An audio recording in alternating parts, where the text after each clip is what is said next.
He is an award-winning Bollywood music composer and playback singer who has composed the music of legendary films like Pan Singh Tomar, I Am Kalam, as well as blockbusters like Welcome Back, Ye Sali Zindagi, Sahib Biwi or Gangster, Shagird, Hasil, among others. Apart from cinema, Shri Abhishek Ray is a leading name in independent world music with album featuring Bollywood's best like Gulzar, Shreya Ghoshal, Sonu Nigam and many other legends. Abhishek is also a government bona fide tiger and leopard tracker and wildlife conservationist.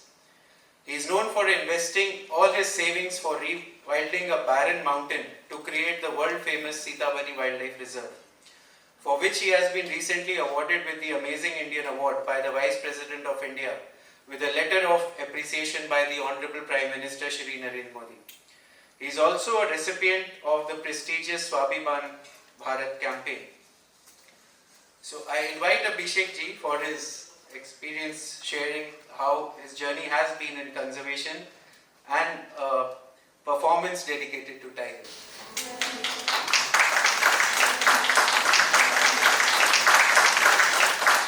I'd like to primarily thank a lot of people over here जिनके कारण मैं आज यहाँ हूँ. सबसे पहले Shri Rajesh Gopal ji, who's had a very strong influence on me for many years in the area of tiger conservation. I'd like to extend my thanks to Shri Amit Malik ji, जिनके लिए हाल ही में मैंने for NTCA I had the privilege of filming, composing and singing India's national cheetah anthem. And more recently, I was approached by the Government of India and UNDP to make the branding film and the anthem for IBCA, the International Big Cat Alliance. तो big cats के साथ जो मेरा रिश्ता है वो बहुत सालों का है. मुझे लगता है बचपन से कुदरती तौर पे दो फितरतें थी मुझ में. एक संगीत और दूसरा कीड़ा था वाइल्ड लाइफ का. इसके अलावा मुझ में और कुछ खास है नहीं. इन दो ही फितरतों के साथ पैदा हुआ हूँ. और when I was in my early teens, I was introduced to tiger tracking by my tiger guru, who's just passed away, Dr. G.V. Reddy, who introduced me to the interesting world of tigers. And those years, I'm talking about the early 2000s, I used to be posted in various national parks of India. Primarily started learning about tigers from Ranthambore. और बहुत से interesting किस्से हैं जिससे ये समझ में आती है कि जिस जानवर की हम बात करते हैं, द कैरिस्मेटिक टाइगर, पूरी दुनिया क्यों पागल है टाइगर के पीछे. तो एक बहुत इंटरेस्टिंग किस्से से कहानी शुरू करूंगा कि एक बार लापुर वैली में रणथंभौर में जीवी रेड्डी साहब के साथ मैं प्लास्टर ऑफ पेरिस पगमार्क ले रहा था टाइगर का. उन दिनों जीपीएस सिस्टम्स नहीं थे, रेडियो कॉलर्स नहीं थे, कैमरा ट्रैप्स नहीं थे. बहुत ही एक ऑर्गेनिक अप्रोच था टाइगर काउंटिंग की तरफ.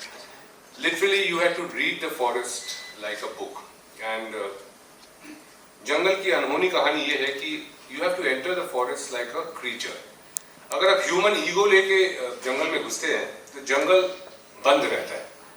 अपनी जो खुफिया कहानियां हैं उससे आपको वंचित रखता है.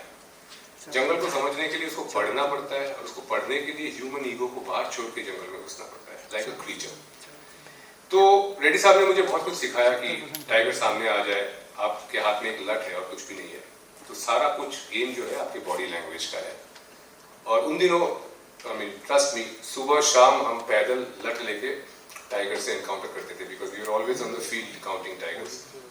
एंड ये विश्वसनीय नहीं है कि टाइगर, आप जो अर्बन मिथ है, लेजेंड है, जो अर्बन लोग समझते हैं कि टाइगर देखते ही आप पे झपट जाता है और आपको मार डालता है, खूंखार प्राणी है.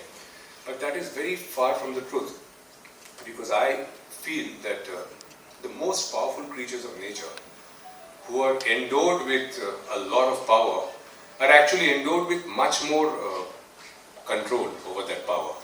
तो वो जो कंट्रोल है टाइगर का over that power, उसको वो हमेशा दिखाता रहता है. और जितनी भी बार एनकाउंटर्स होते हैं, you have to become like a yogi. There should be no aggression and no fear. If there is no aggression and no fear, and if you can maintain your ground, चाहे अंदर से आपकी हालत कुछ भी हो, लेकिन ऊपर पे अगर आप योगी वाला कंपोजर मेंटेन कर सकते हो तो आपका बचाव हो जाएगा। ये मैंने सीखा है फील्ड से। और एक बार लाहौर वैली में मैं और रेड्डी साहब एक मुआयना कर रहे थे प्लेटो का, दूर से अचानक रेड्डी साहब ने बोला कि देखिए टाइगर आ रहा है, and I looked for, there was a male tiger moving towards the plateau, straight towards us. और इसके पहले मुझे ये ज्ञान दे दिया गया था कि टाइगर आने से ये करना वो करना तमाम चीज़ें, और टाइगर कुछ करता नहीं है, इज अ जेंटलमैन, वो सारा जो भी किताबी ज्ञान था वो लबालब था मुझे भरा हुआ। फिर मैंने देखा कि हाँ वाकई टाइगर आ रहा है, अब क्या करना चाहिए। और मैंने जब मुड़ के देखा तो रेड्डी साहब नहीं थे वहाँ, ही हैड वैनिश्ड। तो मैं समझ नहीं पाया कि हुआ क्या। फिर मैंने देखा कि पास में ही एक अमलतास का पेड़ था, छोटा सा पेड़, बहुत बड़ा विशाल कोई वृक्ष नहीं था वो, और उस अमलतास के पेड़ के पहले शाखे पे वो खड़े थे और मुझे बुला रहे थे, अभिषेक कम अप। तो उन्होंने हाथ दिया और मैं भी लपक के चढ़ गया पेड़ पे, और मैं देखता रहा उनको कि अब क्या होने वाला है। और इत्तेफाकन ऐसा हुआ कि वो टाइगर जो है वो प्लेटो पे चढ़ा नहीं, वो सर्कल मार के वो उस तरफ से निकल गया। उस दिन शाम को मैंने एक सवाल जो मेरे मन में बार बार उठ रहा था कि रेड्डी साहब आपने तो बोला था कि टाइगर आने से ऐसा करना है, खड़े रहना है और ये करना है, फिर आप पेड़ पे क्यों चढ़े? तो the answer was, he asked me आपका बॉडी वेट कितना है? और उन दिनों मैं हाई स्कूल में था तो मेरा बॉडी वेट कितना था, 63 kgs में भी। So he said, you are 63, I am 90 kgs.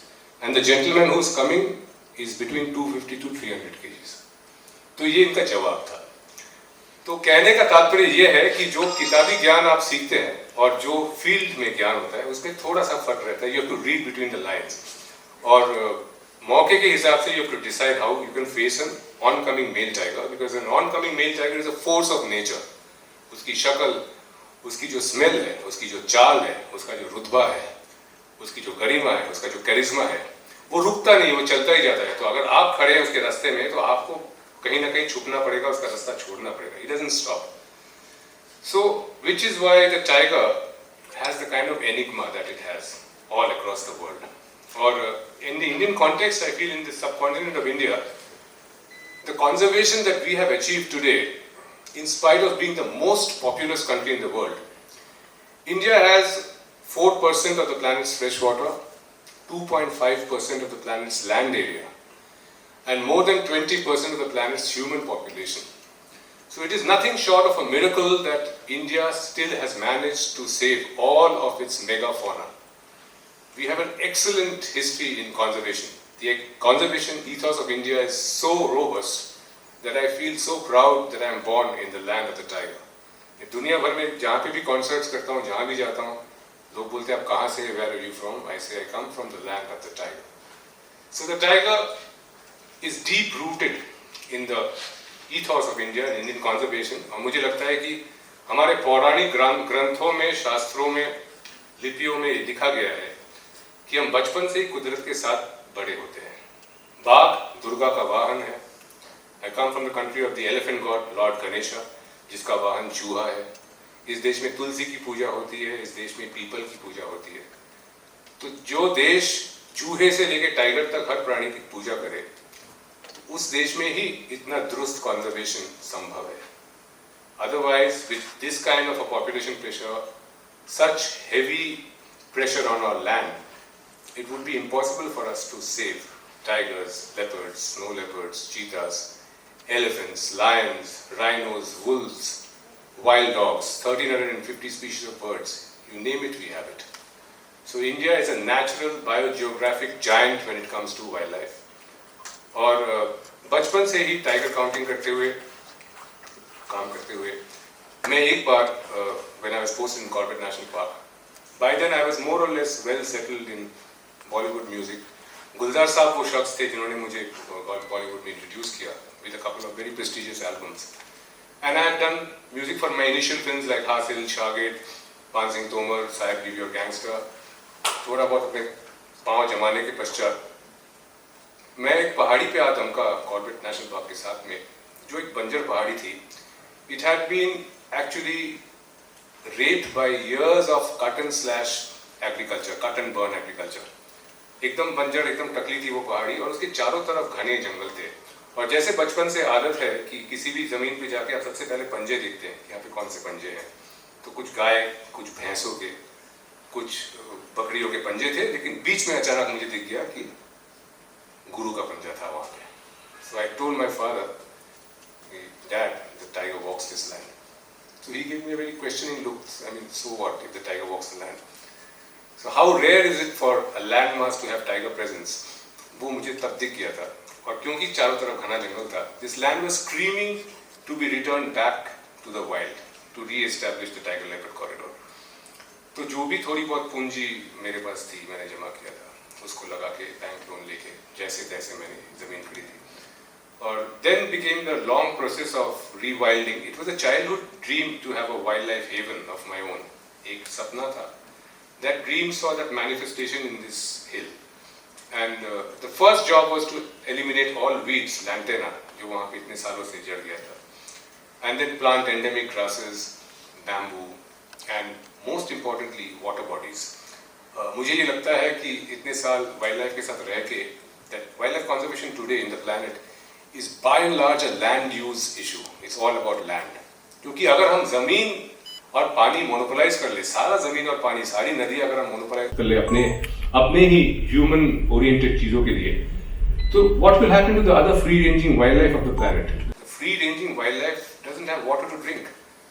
मैंने खुद देखे हैं कि हाथी के बच्चे बेहोश हो जाते हैं गर्मी के मौसम में पानी की किल्लत से, क्योंकि जितनी भी नदियां हैं उसके आसपास हमने या तो मॉल्स या रिजॉर्ट्स या शहर या फैक्ट्रीज बना दिए हैं. तो हाथी जब पानी तक पहुंचने की कोशिश करता है तो बीच में दीवारें आती है.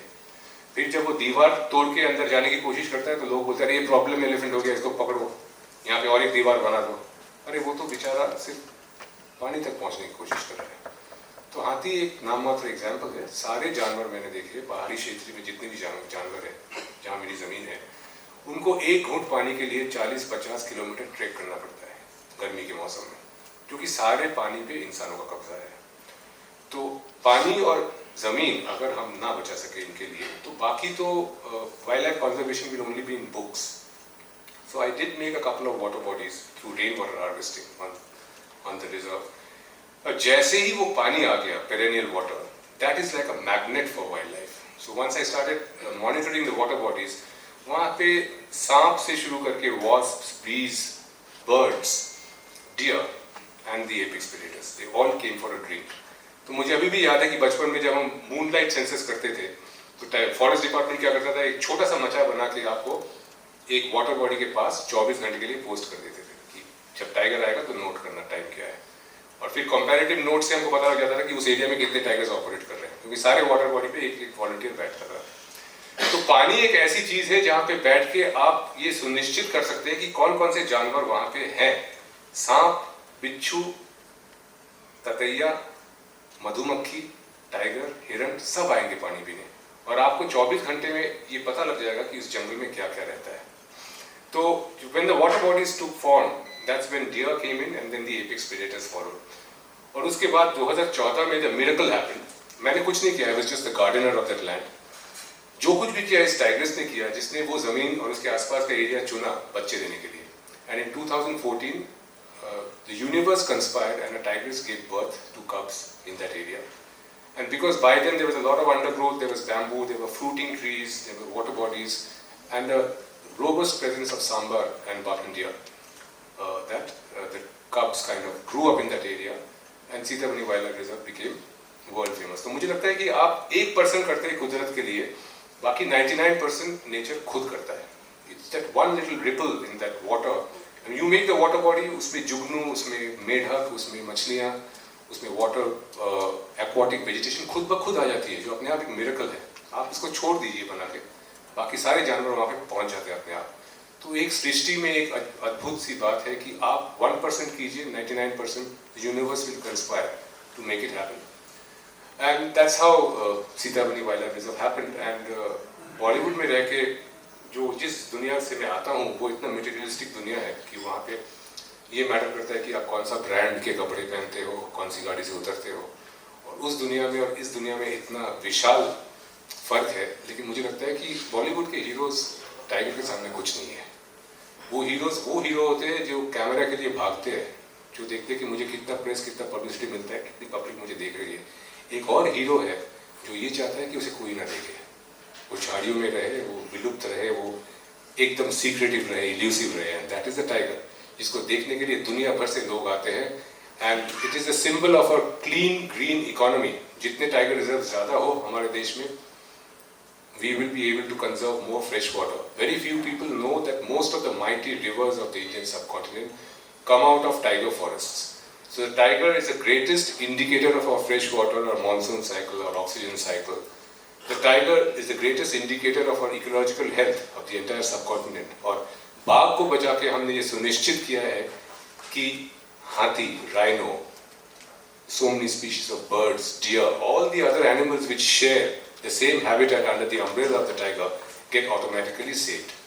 So I will leave it here and I will sing a few lines from an anthem which I very recently composed for the Government of India and for the UNDP. It's the IBCA. I'll tell you a little about IBCA. It's the International Big Cat Alliance. पहली बार दुनिया में 97 countries which are big cat holding countries, which means the tiger, lion, leopard, snow leopard, the cheetah, the puma and the jaguar. These 7 big cats, just like the tigers, are the greatest harbingers and the indicators of our environmental health. और पहली बार इन देशों का जमावड़ा एक साथ आ रहा है इनको बचाने के लिए, और उसका जो ब्रांडिंग फिल्म है और एंथम है वो मैंने बनाया है. I will sing a few lines of that and end this today.